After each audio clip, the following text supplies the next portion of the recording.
Checkride anxiety. If you're a pilot, just hearing those two words probably made your stomach do a little flip. It's a universal feeling, but here's the good news. Today, we're going to break down exactly how to conquer it. You know what I'm talking about, right? That sinking feeling, the knots in your stomach, your brain running a million miles an hour. It can grab a hold of any pilot, no matter how experienced, especially when a checkride is on the calendar. It is intense, and it is very, very real. So the very first thing you need to get into your head is this. You are absolutely not alone. Every single pilot, and I mean every pilot, has felt those same butterflies. It's totally normal. It's part of the journey. Okay, so why is it so intense? Let's peel back the layers on the unique pressure cooker that is a checkride.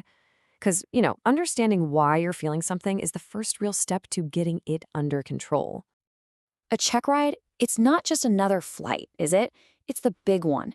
It's the final exam that validates all those hours and all that money you've spent. It's the key that unlocks the next door in your aviation career. And yeah, of course, there's the fear of messing up while someone with a clipboard is watching your every single move. It's basically the perfect storm for stress. And this pressure isn't just in your head. The numbers back it up. In 2023, about 21%, that's more than 1 in 5, of all check rides ended in a failure. Now hold on. Before you let that number freak you out, you have to put it in context. And here is the context. This is so crucial.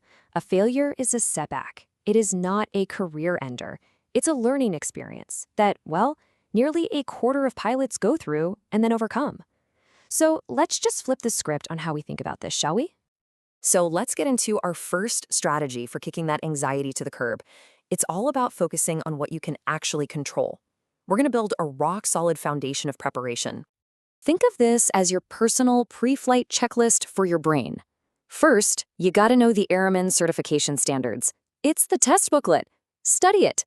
Second, live and breathe your aircraft's pilot's operating handbook. Know it cold.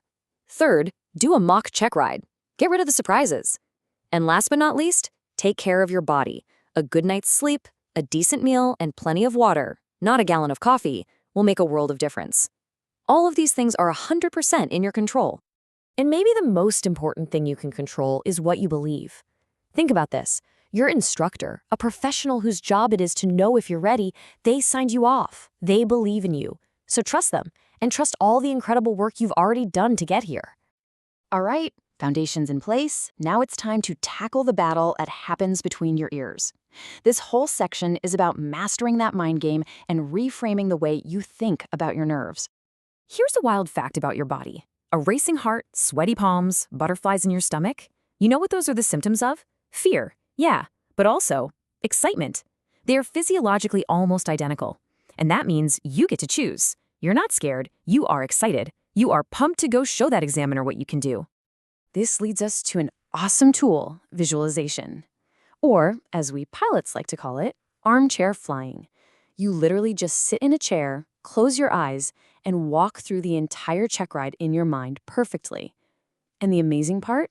Your brain doesn't really know the difference between a vividly imagined practice run and a real one. You are banking successful maneuvers before you even get to the airport. Okay, this is a big one. You have to change the goal in your head.